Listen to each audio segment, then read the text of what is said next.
Hey guys, it's me again, your favorite person in the world, me. So I wanted to show you something cool. I've been dealing with frozen eggs over, I'd say, the last 2 years, and I figure it's a rainy day, and it's 1:56, kind of my lunch break. So you know, there's remedies to situations that can be expensive and rather cheap. And sometimes the best way to fix your problem is to just go all in, right? Buy the thing once and cry once, and hopefully you solve your problem. So this is a situation where that's the case. So you'll see here I got this freezer. Yeah, it's a freezer. And I got a refrigerator sitting behind me, and I got another refrigerator sitting right here. A stain on my shirt? No, it's just water. So I needed to solve my refrigeration issue, and everywhere I looked, commercial refrigerators that would keep my eggs fine outside run between $1,500 and I want to say $3,000. Basically, the sky's your limit for a outdoor refrigerator, and most of the time those things are meant actually for rich people like kitchens outside bars and stuff, where people spend enormous amounts of money on an outdoor kitchen, stuff like that. And they're only real small. They hardly hold anything, and you're paying $3,000 for a stainless steel thing that's rated for outside. So no, I don't think so. So what I did is actually followed the same idea that a lot of the guys who build their own Egg-a-Rators at home follow, and that's to build myself what's called a keezer, a refrigerator freezer thing. Yeah. So let me flip around and show you some differences and things that I've done here to hopefully solve my egg problem. Boop. All right, so if we look here, this is my old refrigerator, and man, like I said, it's raining, and it's raining pretty good, but I'll venture out here. This is my old refrigerator, and sure, it looks all fancy and stuff, but the problem here is the insulation on here is real thin, and I'm not even sure there's a whole lot of insulation in there. But what I did was I drilled a hole in the side here and put a piece of tape over it, well, for right now, to just close the hole up. But what I did was I took one of these things, excuse my dirty alternator. This is a temperature controller. Basically what you do is you set your temperature on here, your high and your low, and it has a plug on the end here that has heating and cooling. And on the cooling side, you would plug in your refrigerator, and on the heating side, you can plug in a heating panel. And this is a temperature probe. This guy goes inside that fridge, and based on a high or low on the temps, it'll turn on each of these plugs. So, if it goes high, it will cool. If it goes too low, it'll turn on heat.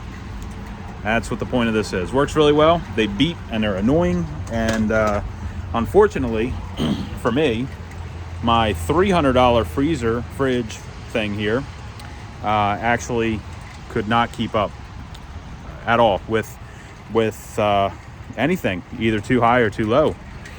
So I went and bought this, and let me see if I can stand back here. I can't adjust my camera on this really.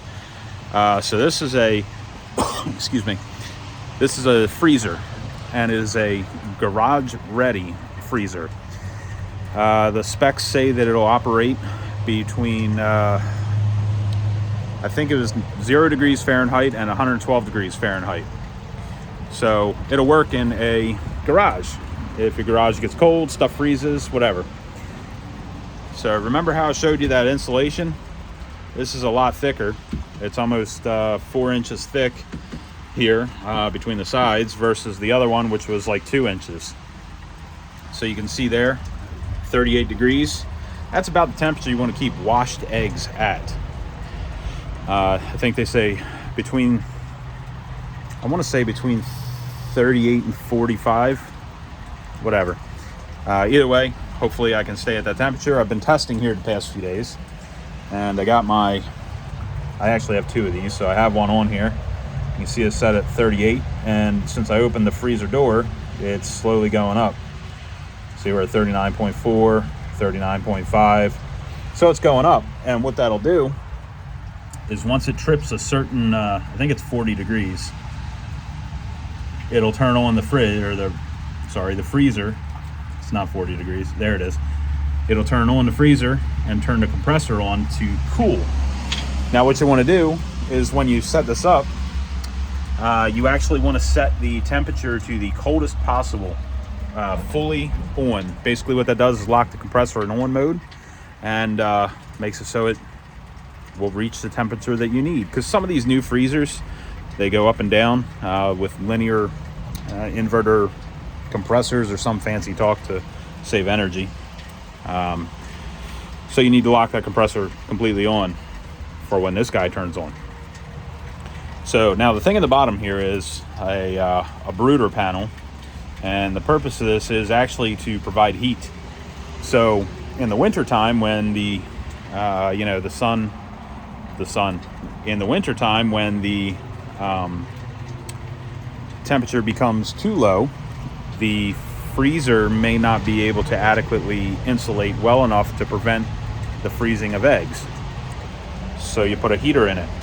So a place that I was never going to use, the bottom storage rack for your veggies and stuff that you're going to freeze, I just put it in there. So what that'll do is actually allow the temperature to come back up if it's too cold outside, and keep my eggs from freezing. Now that guy actually has two temperature settings. It has a kind of like a brooder setting and a heater setting. You can see there, brooder and heater, and right now it's on brooder because I don't want it to get too hot in here. Not that it would matter, even if it was set on heater, it would just come up to where it needs to be, then turn off again. But I figure a gradual rise in heat is probably better than a full-on, full heat type of situation. So, yeah, Egg-a-Rator, I don't know. What would we even call this? Not a keezer because it's not meant for beer. I don't know. Anyway, so I'm going to get the wife to, in big bold letters across the front here, with her Cricut, create something in vinyl that says eggs. So it's very obvious that this is where the eggs are. Because oftentimes what will happen is people will come down the driveway here, stand about right here, look around like they have no idea what they're supposed to do, and then drive off. So I need to make it a little more obvious, I guess. So yeah, my Egg-a-Rator and the not Egg-a-Rator. Anyway, I'll see you guys. I hope you learned something. And these Inkbird things are pretty cool. You can connect them with Wi-Fi and track your temps up and down and stuff like that. So if you need to control your temperatures, these are awesome. Anyway, peace.